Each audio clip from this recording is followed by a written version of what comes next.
तभी हथौड़ा अचानक हवा में उड़ने लगता है और बोल पड़ता है कि वो कोई आम हथौड़ा नहीं बल्कि लाओजून का बनाया हुआ हथौड़ा है। उसे धरती पर अपना मालिक ढूंढने भेजा गया था और स्वाति ही उसका चुना हुआ मालिक है। इतना कहते ही हथौड़ा स्वाति के साथ हमेशा के लिए जुड़ जाता है। स्वाति ये सब देखकर हैरान हो जाती है और पूछती है कि उसका पावर क्या है। हथौड़ा बताता है कि दुनिया की किसी भी चीज को अगर वो एक बार हल्का सा छू दे तो उसमें एक खास शक्ति आ जाती है। स्वाति तुरंत खुद पर हथौड़ा मारकर टेस्ट करती है। अगले ही पल उसका शरीर पूरी तरह मजबूत हो जाता है। कमर का दर्द, थकान और पुरानी बीमारियां सब गायब हो जाती हैं। वो खुशी से सोचती है कि अगर एक बार और हथौड़ा मार दे तो शायद हमेशा जवान दिखेगी, लेकिन दूसरी बार कुछ भी नहीं होता। हथौड़ा समझाता है कि फिलहाल वो हर चीज को सिर्फ एक ही बार अपग्रेड कर सकता है। दोबारा अपग्रेड करने के लिए पहले उसे खुद इवॉल्व होना पड़ेगा। स्वाति उससे पूछती है कि अपग्रेड कैसे होगा। हथौड़ा बताता है कि उसे 100 किलो चांदी चाहिए, तब वो इवॉल्व हो जाएगा। जैसे ही स्वाति चांदी की कीमत देखती है उसके होश उड़ जाते हैं, क्योंकि 100 किलो चांदी की कीमत पूरे 17 मिलियन यूएन होती है। हथौड़ा उसे समझाता है कि अगर वो इसकी शक्ति से कुछ कीमती चीजें बना ले तो इतने पैसे कमाना मुश्किल नहीं होगा। उसके बाद हथौड़ा खुद ही स्वाति के शरीर के अंदर समा जाता है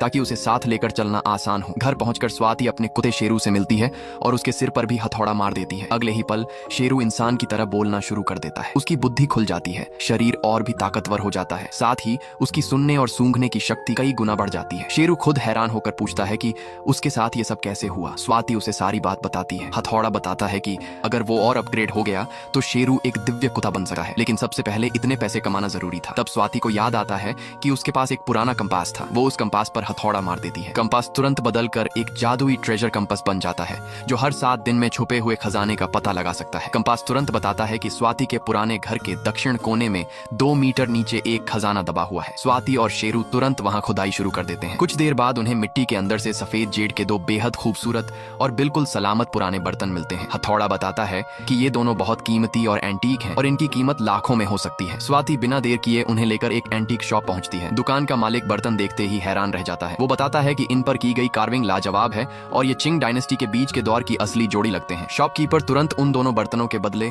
23 लाख रुपए देने का ऑफर करता है। स्वाति बिना ज्यादा सोचे ऑफर मान लेती है। कुछ ही पल में उसके अकाउंट में पूरे 23 लाख रुपए आ जाते हैं। इतने पैसे एक साथ देखकर उसे यकीन ही नहीं होता। अब उसके पास हथौड़े को अपग्रेड करने के लिए पैसे आ चुके थे। अब अगला कदम सिर्फ एक था, 100 किलो चांदी खरीदना और हथौड़े को उसके अगले रूप में अपग्रेड करना।